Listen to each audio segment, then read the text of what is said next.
Hello everyone, स्वागत है आपका हमारी इस डेली करंट अफेयर्स की सीरीज़ में जिसमें हम डिस्कस करते हैं डेली के top 10 MCQs of current affairs.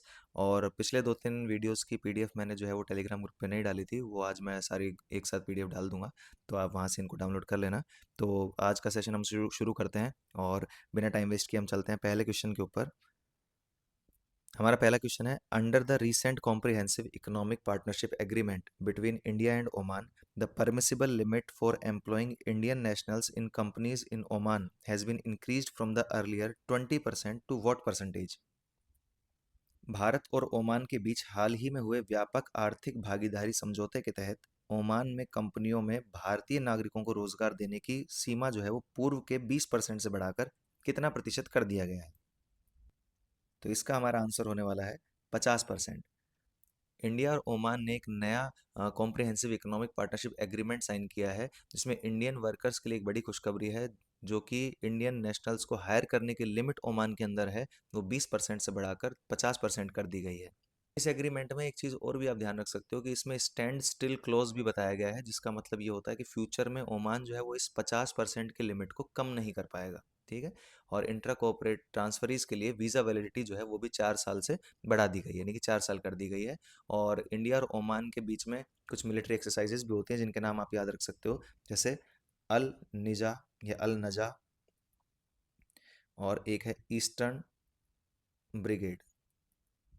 ये इंडिया और ओमान के बीच में मिलिट्री एक्सरसाइजेज हैं। और इस ओमान का एक पोर्ट है जिसका नाम है डुकम पोर्ट।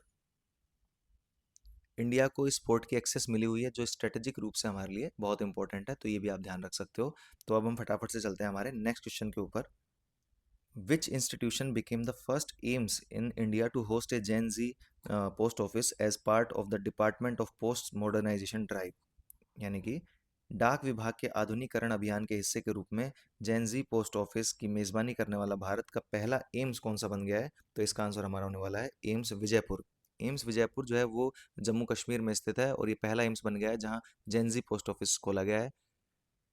ये पुराने बोरिंग पोस्ट ऑफिस जैसा नहीं है, ये हाई टेक है, यूथ ओरिएंटेड है, और यहाँ डिजिटल पेमेंट्स और मॉडर्न एम्बियंस मिलेगा ताकि नई जनरेशन जो है वो इसे यूज़ कर सके। और पोस्ट ऑफिस से रिलेटेड एक दो चीज़ें आप और ध्यान रख सकते हो, जैसे एक नंबर होता है, इसे हम कहते हैं पोस्टल इंडेक्स नंबर यानी कि पिन। इसकी शुरुआत की गई थी 15 अगस्त 1972 को।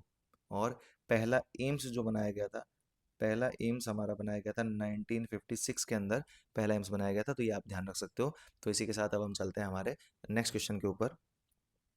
The Taliban-led government in Afghanistan recently proposed diverting water from which river to the Darunta Dam in the Nangarhar region, raising water security concerns in Pakistan. Afghanistan में तालिबान के नेतृत्व वाली सरकार ने हाल ही में किस नदी के पानी को नंगरहार क्षेत्र में दारुंटा बांध की ओर मोड़ने का प्रस्ताव दिया है, जिससे पाकिस्तान में जल सुरक्षा को लेकर चिंताएं बढ़ गई हैं? हमारा आंसर इसमें होने वाला है कोनार रिवर। यानी कि कोनार रिवर जो है उसका पानी दारुंता डैम की तरफ मोड़ने के कारण पाकिस्तान में जो खैबर पख्तूनवा रीजन है वहाँ पर पानी की जो है वो कमी हो सकती है। और जैसे इंडिया और पाकिस्तान के बीच में एक वाटर ट्रीटी है जिसे हम इंडस वाटर ट्रीटी कहते हैं, ऐसा अफगानिस्तान के साथ पाकिस्तान की कोई वाटर ट्रीटी नहीं है, तो वो ये कर सकते हैं। और इंडस वाटर ट्रीटी भी अभी काफ़ी चर्चा में रही थी। इंडस वाटर ट्रीटी जो है वो 1960 के अंदर की गई थी, और इसमें मध्यस्थता जो की थी वो की थी वर्ल्ड बैंक ने। यानी कि वर्ल्ड बैंक ने इंडिया और पाकिस्तान के बीच में इसको लेकर के मीडिएटर की भूमिका निभाई थी, तो ये आपको ध्यान रखना है। कुनार रिवर जो है इसका उद्गम जो है यानी कि कहाँ से निकलती है, तो वो हिंदू कुश माउंटेन से निकलती है, आप ये भी ध्यान रख सकते हैं। ठीक है। तो अब हम चलते हैं हमारे नेक्स्ट क्वेश्चन के ऊपर। By which year does the Union government plan to complete the nationwide rollout of the multi-lane free float tolling system to ensure zero waiting time at toll plazas? केंद्र सरकार ने टोल प्लाजा पर शून्य प्रतीक्षा समय सुनिश्चित करने के लिए multi lane free float tolling प्रणाली के राष्ट्रव्यापी रोल आउट को किस वर्ष तक पूरा करने की योजना बनाई है? इसका हमारा आंसर होने वाला है 2026। 2026 तक जो है पूरे देश में MLFF यानी multi lane free flow tolling system लागू हो जाएगा, ऐसा सरकार का कहना है। और इससे गाड़ी रोकने की हमें ज़रूरत ही नहीं पड़ेगी, क्योंकि सैटेलाइट ट्रैकिंग और AI कैमरा के चलते गाड़ी जो है वो ऑटोमेटिकली वहाँ से टोल काट लिया जाएगा। और इसका टारगेट है ज़ीरो वेटिंग टाइम, तो ये आपको ध्यान रखना है। अभी किस सिस्टम पर काम करता है, तो उसे कहा जाता है GNSS, GNSS का मतलब होता है ग्लोबल नेविगेशन सैटेलाइट सिस्टम, और इसी के ऊपर ये बेस्ड है हमारा टोलिंग सिस्टम। और इसको जो है वो सड़क मंत्री जो हमारे हैं, सड़क परिवहन मंत्री नितिन गडकरी जी, उन्होंने इसके बारे में बताया है। और national highway authority of India की स्थापना आप ध्यान रख सकते हो 1988 में की गई थी, NHAI की स्थापना। तो ये चीज़ें भी आपको ध्यान रखनी है। अब हम चलते हैं हमारे नेक्स्ट क्वेश्चन के ऊपर। Under which CSIR mission mode project is the CSIR Central Food Technological Research Institute developing vitamin E enriched annatto oil for food and cosmetic appliances? CSIR केंद्रीय खाद्य प्रौद्योगिकी अनुसंधान संस्थान किस CSIR मिशन मोड परियोजना के तहत खाद्य और कॉस्मेटिक अनुप्रयोगों के लिए विटामिन ई समृद्ध अन्नाटो तेल विकसित कर रहा है? हमारा आंसर इसमें होने वाला है CSIR बायोकैप। CSIR CFTRI मैसूर के साइंटिस्ट ने कमाल कर दिया है। उन्होंने अन्नाटो जो एक नेचुरल कलर देने वाला पौधा है, उससे विटामिन ई से भरपूर एक तेल निकाला है, और ये काम CSIR बायोकैप मिशन के अंडर किया गया है। इस तेल का यूज़ खाने में और कॉस्मेटिक प्रोडक्ट्स में किया जाएगा। CSIR की अगर मैं बात करूं तो ये council of scientific and industrial research है, और CFTRI जो है वो central food technological research institute है। दोनों के हेडक्वार्टर अलग है, आपको ध्यान रखने हैं। CSIR का हेडक्वार्टर नई दिल्ली के अंदर है, जबकि CFTRI का हेडक्वार्टर जो है वो मैसूर कर्नाटका में स्थित है। तो ये भी आप ध्यान रख सकते हो। और विटामिन ई का साइंटिफिक नाम क्या होता है, ये आप मुझे कमेंट सेक्शन में बताएंगे कि विटामिन ई को साइंटिफिकली किस नाम से जाना जाता है। ठीक है, तो इसी के साथ हम चलते हैं हमारे नेक्स्ट क्वेश्चन के ऊपर। According to the recently approved Jharkhand platform-based gig workers registration and welfare bill 2025, what is the maximum penalty that can be imposed on aggregators found violating the provision of the act? हाल ही में स्वीकृत Jharkhand platform आधारित gig workers पंजीकरण और कल्याण विधेयक 2025 के अनुसार अधिनियम के प्रावधानों का उल्लंघन करते पाए जाने वाले एग्रीगेटर्स पर अधिकतम कितना जुर्माना लगाया जा सकता है? सबसे पहले तो मैं आपको बता दूं, एग्रीगेटर्स उन कंपनियों को कहा जाता है जिनके अंडर ये वर्कर्स काम करते हैं, और इस पर जो जुर्माना लगाया गया है वो लगाया गया है 10 लाख रुपए का। झारखंड सरकार ने गिग वर्कर्स जैसे जोमेटो, स्विगी, ओला ड्राइवर्स के लिए नया कानून पास किया है। अगर कोई कंपनी नियम तोड़ती है तो उन पर 10 लाख तक का जुर्माना लगाया जा सकता है, और इसमें वर्कर्स के लिए सोशल सिक्योरिटी, हेल्थ इंश्योरेंस और मिनिमम वेजेस की बात भी की गई है। तो ये एक वेलफेयर बोर्ड भी बनाएगा और वो सब इसके लिए काम करेंगे। अच्छा, आप ये भी ध्यान रख सकते हैं कि गिग वर्कर्स के लिए जो पहला राज्य था जिसने ऐसे कानून बनाए थे, वो था राजस्थान। राजस्थान के अंदर गिग वर्कर्स के लिए कानून बन चुके हैं, तो ये भी आपको ध्यान रखना है। अब हम चलते हैं हमारे नेक्स्ट क्वेश्चन के ऊपर। In which country were thousands of 210 million years old dinosaur footprints recently discovered in the Frail Valley, and what key behavioral insights do they provide?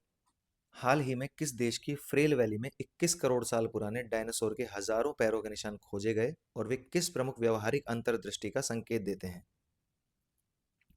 इसका हमारा आंसर होने वाला है इटली, और heard movement and defensive gathering का ये संकेत देते हैं, यानी कि झुंड की आवाजाही और रक्षात्मक समूह। इसका मतलब क्या है कि इटली की फ्रेल वैली में 21 करोड़ साल पुराने डायनासोर के पैरों के निशान मिले हैं।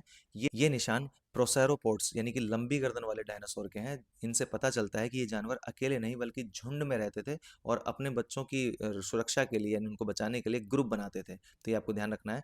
आप डायनासोर के एरा को भी ध्यान रख सकते हो, ये मेसोजोइक एरा, डायनासोर्स का जो एरा है वो है मेसोजोइक एरा। इसके अंदर आपको ट्रायसिक, जुरासिक और क्रेटेशियस पीरियड देखने को मिलते हैं। तो ये भी आप ध्यान रख सकते हो। और इंडिया में MP के यानी मध्य प्रदेश के धार डिस्ट्रिक्ट में भी डायनासोर फॉसिल मिल चुके हैं, ये भी आपको याद रखना है। तो इसी के साथ हम चलते हैं हमारे नेक्स्ट क्वेश्चन के ऊपर। Following the inaugurations of its embassy in Jerusalem in September, in which Pacific island nation has Israel announced plans to open an embassy next year? सितंबर में यरूशलेम में अपने दूतावास के उद्घाटन के बाद इजराइल ने अगले वर्ष किस प्रशांत द्वीपीय राष्ट्र में दूतावास खोलने की योजना की घोषणा की है? तो इसका हमारा जो आंसर है वो है फिजी। इसराइल ने अनाउंस किया है कि वो अगले साल फिजी में अपना दूतावास खोलेगा, क्योंकि फिजी ने सितंबर में अपना एम्बेसी यरूशलेम में खोला था, जो इसराइल के लिए एक बहुत बड़ी बात है, क्योंकि इसराइल के अंदर जो एम्बेसीज खोली जाती थी वो तेल अवीव में खोली जाती हैं, लेकिन फिजी ने जो है वो अपनी एम्बेसी खोली है यरूशलेम के अंदर। तो ये आप ध्यान रख सकते हो। फिजी एक पैसिफिक ओशियन में एक छोटा सा देश है, और इसकी कैपिटल जो है उसका नाम है सुवा। इसकी कैपिटल का नाम आप याद रख सकते हो, सुवा नाम की इसकी कैपिटल है। तो और एक हमारा कनेक्शन भी फिजी से है कि फिजी में हिंदी एक ऑफिशियल लैंग्वेज है। ठीक है, तो अगर आपसे पूछा जाए कि कौन से देश में हिंदी एक ऑफिशियल लैंग्वेज है, तो फिजी एक ऐसा देश है जिसमें हिंदी एक ऑफिशियल लैंग्वेज है। तो ये आप ध्यान रख सकते हैं। इसी के साथ हम चलते हैं हमारे नेक्स्ट क्वेश्चन के ऊपर। Which team created history by winning their maiden Syed Mushtaq Ali Trophy title in 2025-26 season, setting a new record for the highest total in A T20 final?